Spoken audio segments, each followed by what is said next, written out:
Is India planning to shrink its army? A 23-year-old man last week claimed that he had run 50 hours from his home in India's northern state of Rajasthan to the capital, Delhi, to join a protest demanding that the government should resume hiring for the armed forces. Suresh Bikar, who carried a national flag during his 350-kilometer, 217-mile sprint, said he was passionate about joining the army, but recruitment had stalled for 2 years and aspirants were starting to get old. The maximum age of enlistment of a soldier is 21. With 1.4 million personnel, India's army is one of the country's, and the world's, top employers. For many young Indians, it's a coveted and secure job. Every year, some 60,000 personnel retire and the army holds up to 100 fresh hiring rallies to replace them. For the past 2 years, hiring has been suspended because of the pandemic, officials say. Indian Army aspirants' midnight run goes viral. Analysts believe this is not the whole truth. They say Prime Minister Narendra Modi's government could be looking at ways to shrink the forces. One reason is the Army's ballooning salaries and pensions bill that consumes more than half of its $70 billion, 53 BN, budget. That leaves little money to modernize the force and serve equipment shortfalls.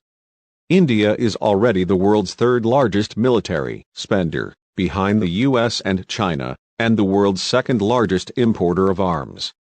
Mr. Modi's government is now spending billions of dollars to boost domestic manufacturing in defense equipment. India also has an ample stockpile of nuclear warheads and ballistic missiles. A recent report, quoting sources in the Defense Department, says the government is mulling over a proposal to hire soldiers for a fixed term, also called the 3-year tour of duty. Mr. Modi himself is an advocate of reform. In the past, he has spoken about the need for forces that are agile, mobile and driven by technology, not just human valor, and said that India needs capabilities to win swift wars, for we will not have the luxury of long-drawn battles. The most persuasive case for downsizing comes from a highly respected retired officer. In a recent commentary, Lt. Gen. H.S. Panig said the current shortage of more than 100,000 personnel was an opportunity to bring about reforms.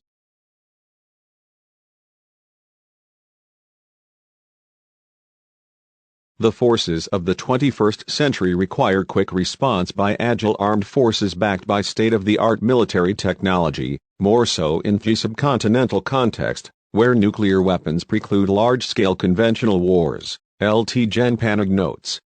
He says India has a large military where we are forced to use quantity to compensate for quality. As a developing economy, India's defense spending cannot increase exponentially, and therefore it needed to slim the forces. The army has the ability to make do with much less people than they have now. We need to cut the flab, says Ajay Shukla, a former officer who now writes on defense. China, for example, spends less than a third of its defense budget on personnel, compared to 60% for India, according to Laxman Kumar Behera, a professor of security studies at Delhi's Jawaharlal Nehru University. One way to deter China would be a greater focus on technology-driven modernization, which, in turn, would demand trimming the force, he says. But there are reservations about whether this is the right time to begin downsizing. India's hostile borders mean the army needs to be always prepared to fight 2 simultaneous land wars against nuclear-armed rivals, Pakistan and China. Tens of thousands of Indian troops are still amassed in a tense standoff over the disputed Himalayan border with China. Some 500,000 troops have become a permanent presence in Indian-administered Kashmir. Then there's the threat of terrorist attacks from across the border. A hiring freeze at a time when you have unsettled borders across demanding terrain could adversely impact manpower availability in immediate terms, says Anit Mukherjee of the S. Rajaratnam School of International Studies in Singapore. There are more serious concerns about the tour of duty proposal. Mr. Mukherjee believes the idea is based on too many assumptions regarding the motivation of those who sign up and more seriously threatens to weaken the army by replacing professional soldiers with short-term, transient soldiers. Sushant Singh, a senior fellow with the Center for Policy Research, a Delhi-based think tank, says the proposal makes him uncomfortable. It will, he says, create a young cohort of soldiers who would be out of the force in their early 20s in a country where joblessness is rife. Do you really want to put out so many people who are well trained in arms to look for jobs in a society where levels of violence are already so high? Do you want these ex-soldiers serving in the police and/or as security guards? My fear is, you can end up creating militias of unemployed arms-trained men, Mr. Singh says. The case for a nimbler and lighter army is not lost on anyone. Lt Gen Panig argues that Mr. Modi's government should own the reforms. They seem to have been left to the tradition-bound military, which by nature revels in the status quo. But critics such as Mr. Singh raise key questions.